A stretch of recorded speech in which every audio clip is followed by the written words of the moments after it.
Well, welcome. We're here to talk about the ministry that you're both involved in, which is called BanglaHelp. So tell us your names and let's learn a little bit about BanglaHelp today. I am Guinard, and I'm the president for BanglaHelp. And I'm Greg Nelson, and I'm the vice president of BanglaHelp. So Greg, tell us a little bit about BanglaHelp, its origin, and what the ministry is for BanglaHelp. Yeah, BanglaHelp started about 14 years ago.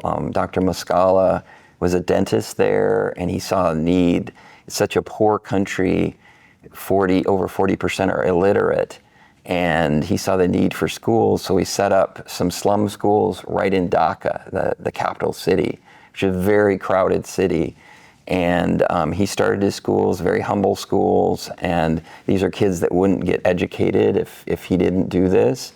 And they had a lot of risk of getting into crime and everything. And then when he retired and left, Gerardo Toledo, who was a dentist there, took over the schools and started with 5, and now we have 9 schools altogether, over 1,000 kids that we give education to, and basically the only meals they get, good meals, they get a little bit in for breakfast, and then they get a nice lunch. So are boys and girls go to school together, or how does it work? Yes, boys and girls go to school together, and we're a fully accredited school, so they get, when they get out, they're just like any other school. How many grades does it cover? Or?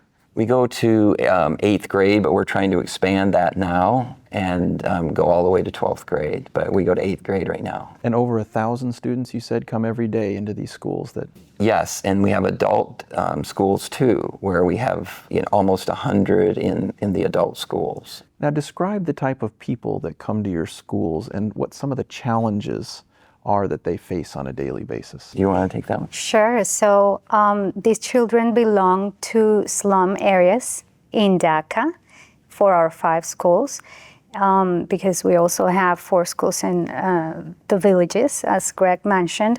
But talking about the 5 schools that are in Dhaka, these kids are basically from different slum areas. Their parents are going to work at the garment factories. And the truth is, if we were not there with these schools, these children would be either roaming the streets, or maybe being trafficked, or maybe being put to work, or even some of the girls given into marriage when they're very young. Mm-hmm.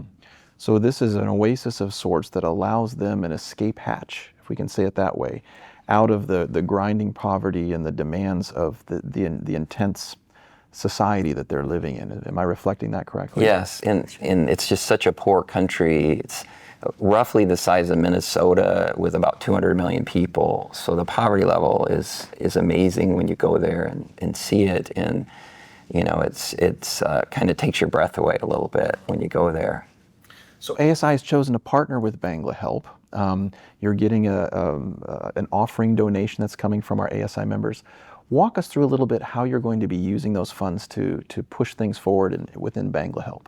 Yes, so one of the projects that ASI will be donating to is the new safe home for boys. And these boys belong to the prostitutes we are trying to help at Daulatia, which is one of the biggest brothels in Asia. And so we had before Safe Home for Girls, but it's the first time we have it for boys. And it was due to the request of the mothers saying, please take our boys. We don't want them to be living here with us. How old are these boys? So they range from around 5 years old till I would say 11, 12. And so they are taken care of by a devoted couple, and they go to school every day.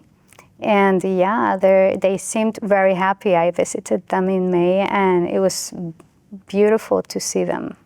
What would their life trajectory look like if they didn't have the ability to be in this safe school that you're in? I would say that they are living, if they would stay at the brothel with their mothers, they're definitely living at the same place where their mothers are being trafficked and abused. And so it is very traumatizing. It is not an environment for a child or anyone. It's very sad. They would probably be going to the streets, just getting either trafficked or getting into crime and never, learning anything good or worth it. Yeah, Danny, when she was just there, she was telling me the feeling she got of evil and fear, just walking in there, even though you had 8 men around you.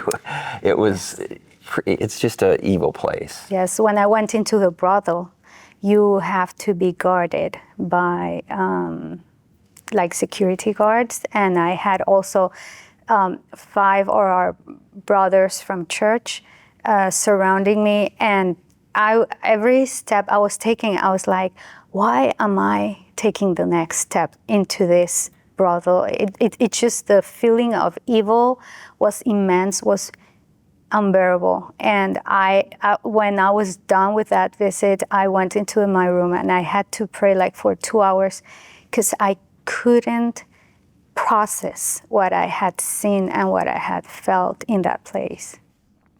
So when you reflect back and you think about your ability to go in and minister in a place like that is so oppressed by spiritual darkness, how does it make you feel inside?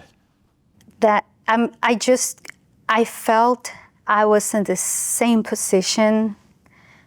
I wouldn't say exactly the same, but I could kind of get a taste of what Jesus went through for us, that he would have to come from the heaven and go into this dark earth, and knowing that it's full of sin and full of pain, and that he would be affected by that as well. And that's what kept me going, because if the Lord has done that for me, I have to do this for his people. Greg, what about you? What's your motivation to be involved in BanglaHelp? Same thing. I have 3 daughters. When I went there, there was 3 of us guys, and we ended up crying they came in and we interviewed some of the girls, and some of them had been sold in there at 12, 13 years old. And all 3 of us broke down crying, just the immensity of their stories. And they had never seen males cry. We were all old males, crying in front of these girls. And it just touches your heart. And we're doing a lot there. We have an adult school for the girls. We have over 30 girls that take classes. None of them can read or write. And once they can read or write, they have a path out. We have sewing projects. We've had 50 girls graduate from the brothel, and we give them a sewing machine at the end, and most of them have made it out into jobs in the garment factories. So that's very rewarding. It's a concrete way to save them out of that situation. Because I look at it, what if my daughters were in that situation? What would I do, And it touches me. So, we're so privileged as an organization with ASI to be able to partner with you and invest with you as you're continuing to minister in this very challenging area. What would you say to our members that are supporting you? I would thank them before anything else. Thank them for wanting to help us help people in Bangladesh. I feel Bangladesh is a country that's very neglected in general. And when you go there and you see the amount of people in the streets, in the slums, the amount of children, of women that are being trafficked, you feel like, okay, I really need to commit to this work, even though it's difficult, it's hard, it's hot, it's very far away. It's a 20-hour plane ride. And please pray for us. It is a difficult situation. They are more than 90% Muslim. And so it is very difficult to share the message. We found that through medical missionary, it's one of the ways to get into their hearts. Mm-hmm. Greg, anything you'd like to add? Yes, it reminds me of the scene in Desire of Ages when Christ is going his triumphant entry into Jerusalem. And it wasn't the rich, the powerful, it was all the people that he'd healed and the people he had touched that surrounded him and were saying Hosanna and everything.